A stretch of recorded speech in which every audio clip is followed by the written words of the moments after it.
안녕하십니까. 최용우 행정사입니다.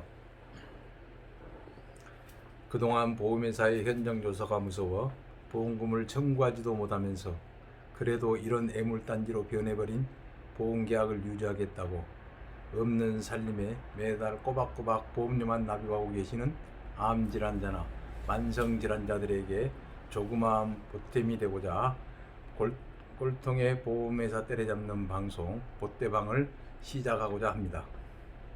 그동안 여러분은 보험하면 손해사정사가 유일한 구세주인 걸로 알고 계시겠지만 보험과 관련하여 행정사도 여러분의 이웃입니다. 저는 앞으로 그동안 누구도 여러분에게 알려주지 않았던 내용과 보험을 너무나 몰라서 당해왔던 사실들에 대하여 재능기부 차원에서 저의 지적 재산권은 물론 영업 노하우를 포기하면서 여러분에게 낱낱이 알려드릴 것입니다. 특히 가족 중에 암이나 만성질환을 앓고 있는 사람이 있다면 그 본인 또는 배우자나 부모 자식 중에 누구라도 한 사람 정도는 보험을 배워서 알아야 합니다. 왜냐하면 자신의 권리는 자신이 모르면 다른 사람이나 어느 국가기관도 챙겨주지 않고 오직 자신이 알고 있어야만 자신의 권리를 찾을 수 있기 때문입니다. 여러분이 자신의 권리를 찾기 위하여 본방을 시청하는 것도 중요하지만 가지고 계시는 보험약관을 여러 번 읽어보십시오. 거기에 바로 정답이 있습니다. 물론 보험약관이 두껍고 글씨가 작아서 읽기에 불편하시다고 하시는 분도 계시겠지만 정작 여러분에게 필요한 부분은 많아야 5페이지를 넘지 않을 것입니다.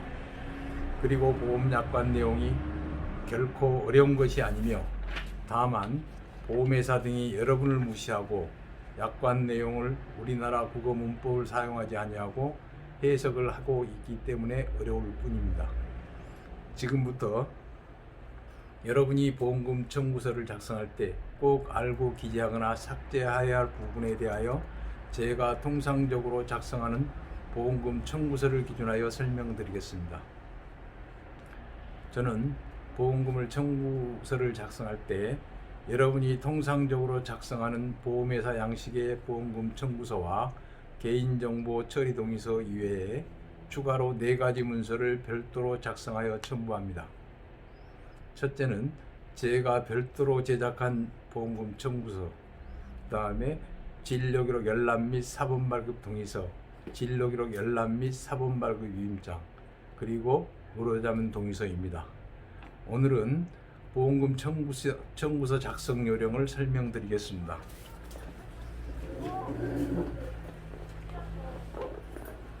먼저 제가 별도로 제작하여 첨부하는 보험금 청구서의 내용에 대해서 설명드리겠습니다. 1번과 2번은 모두 통상적인 문구로 여러분도 익히 잘 알고 있을 것이라 판단하여 생략하겠습니다.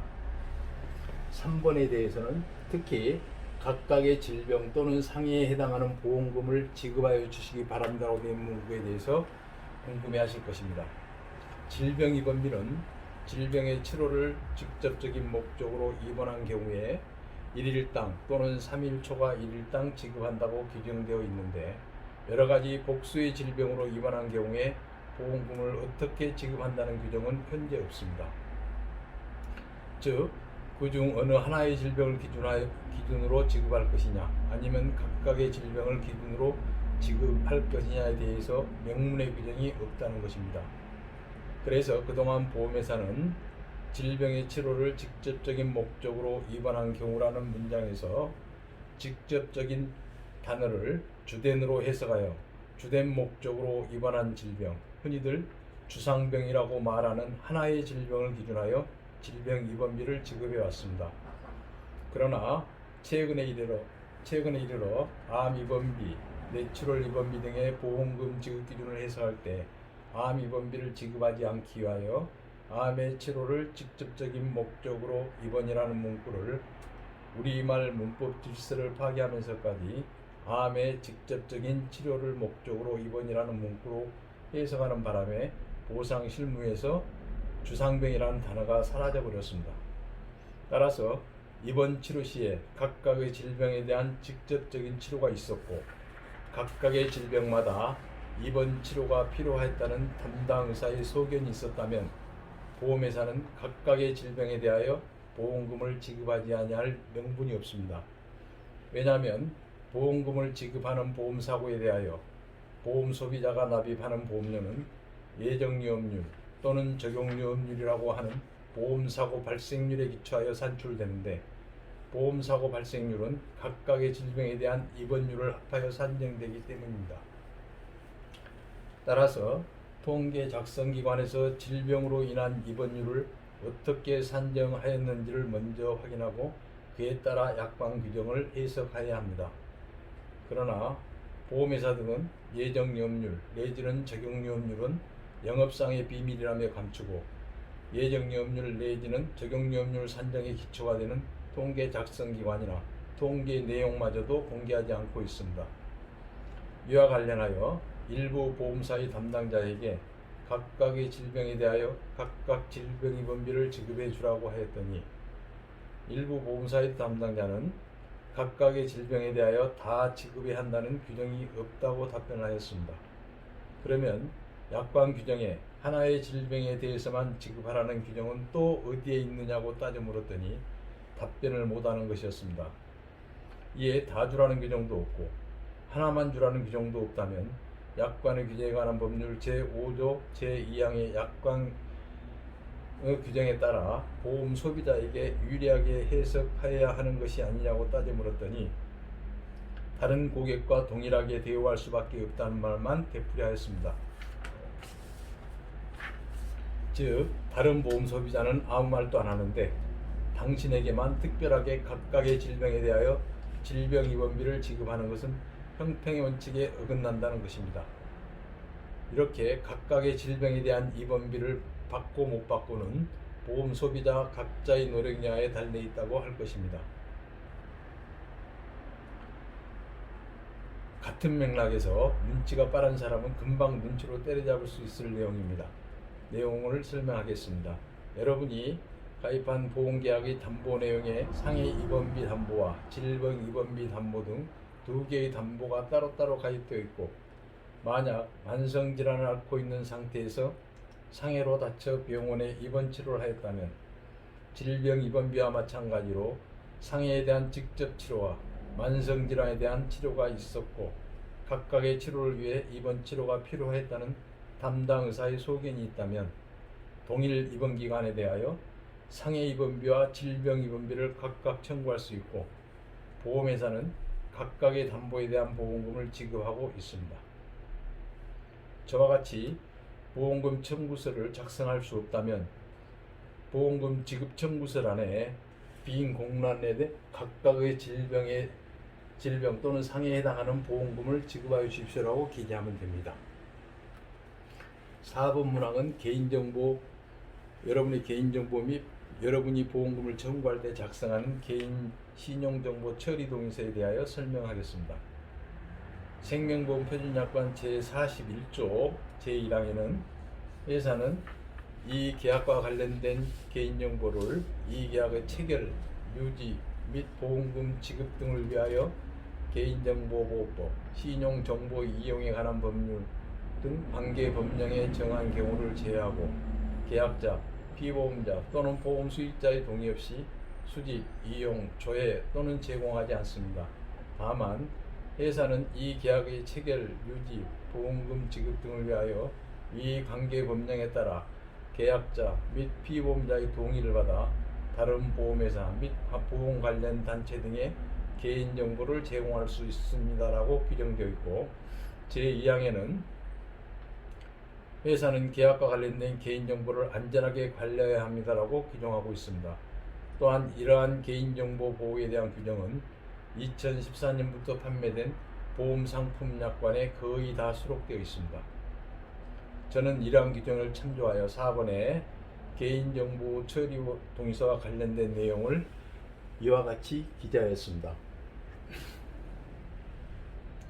그리고 덧붙여서 장기간에 걸친 보험금 수령이 예상되는 암질환자 또는 만성질환자들은 불편하고 번거롭더라도 중간중간에 개인정보 일부 처리 정지 요구서를 해당 보험사에 제출하는 것이 개인정보 자기결정권을 보호하는 한 방편이 될 수 있습니다. 개인정보 처리 동의서의 내용 및 그에 수반되는 여러분의 권리 침해에 대한 부분과 작성 방법에 대해서는 별도로 부당이득금 반환 청구 소송과 보험금 사기 방지 특별법에 대하여 설명할 때 자세하게 설명드리겠습니다. 5번은 보험 소비자들이 보험금을 청구할 때 보험금을 지급받기 위하여 아무런 생각 없이 제공하는 은행 예금 계좌 정보와 관련됩니다. 과거에 보험회사들은 보험 소비자를 피고로 하여 보험계약 무효 또는 부당이득금 반환 청구의 소송을 남발하였는데, 이때 보험회사들은 여러분의 은행 계좌 정보가 기재된 보험금 청구서 등을 증거자료로 제출함으로써 여러분의 은행 계좌 정보를 법원 및 그 소속 공무원 등에게 누설하였습니다. 이에 보험 소비자가 감독기관에 보험회사가 소송을 제기하면서 보험 소비자의 은행 계좌 정보를 법원 및 그 소속 공무원 등에게 누설한 행위가 금융실명거래 및 비밀보호장에 관한 법률 제4조 제1항에 위배되는 행위인지 여부에 대하여 질의한 바 있습니다. 이에 대하여 금융감독원은 동문서답의 형식으로 금융실명거래 및 비밀보장에 관한 법률 제4조 제1항에 위배되지 않는다고 답변하였습니다. 질의 내용 및 답변에 대해서 보면은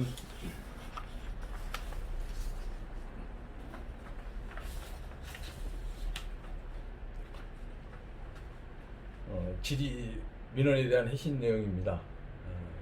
기하께서는 A보험회사, B보험회사, C보험회사가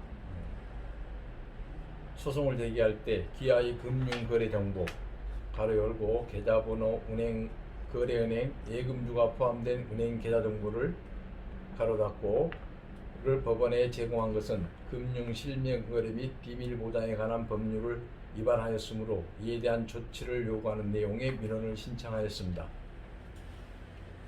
답변 내용입니다. 기하의 민원 내용과 피신청인의 답변자 등을 관련 법규에 따라 검토한 결과 기하께서는 신청인에게 보험금을 청구할 때 개인정보 수집 및 이용에 관한 사항, 개인신용정보의 조회에 관한 사항, 개인신용정보 제공에 관한 사항, 민간정보 및 보유 식별정보의 처리에 관한 사항에 각각 동의한다고 체크한 사실이 확인됩니다. 그리고 금융실명법 제4조 제1항에 비밀보장의 대상이 되는 금융거래의 내용에 대한 정보 또는 자료는 특정인의 금융거래 사실과 금융회사 등이 보유하고 있는 금융거래에 관한 기록의 원본, 사본 및 그 기록으로부터 알게 된 것을 말하며 제2조 제2호의 금융자산이란 금융회사 등이 지급하는 예금, 적금, 부금 등 금전 및 유가증권과 그 밖의 이와 유사한 것으로서 총인용으로 정하는 것을 말한다고 규정하고 있으며, 대법원 2008년도 787458 판례에 보험회사 직원이 보험가입자 요구나 동의 없이 보험거래 내역 및 지급사항 조회서를 타인에게 제공한 사안에서 보험료를 대상으로 하는 거래 내용에 대한 정보 또는 자료는 금융자산에 관한 거래라고 할 수 없으므로 그 금융실명법 제4조 제1항에 의한 비밀보호의 대상이 되지 않는다라고 판시한 사실을 확인할 수 있고, 금융위원회 법령해석 질의 회신 사례 140-154에는 보험계약에 의한 보험료 및 보험금은 금융실명거래 및 비밀보장에 관한 법률 제2조에 정한 금융자산에 해당되지 아니합니다라는 내용이 확인됩니다. 따라서 우리원은 피신청인의 개인 신용정보 동의서 및 보험금 청구서를 근거로 기화에게 지급한 보험금 지급 내역 등을 소장의 첨부자료로 법원에 제출한 행위를 개인 신용정보 제공 또는 금융거래 누설 행위라고 보기 어려운 형편이오니 이 점 양지하여 주시기 바랍니다라는 내용입니다. 여기에서 그러나 금융위원회의 법령 해석 사례 140-138에 의하면 은행 계좌 정보는 비밀 보호 대상임이 명백합니다.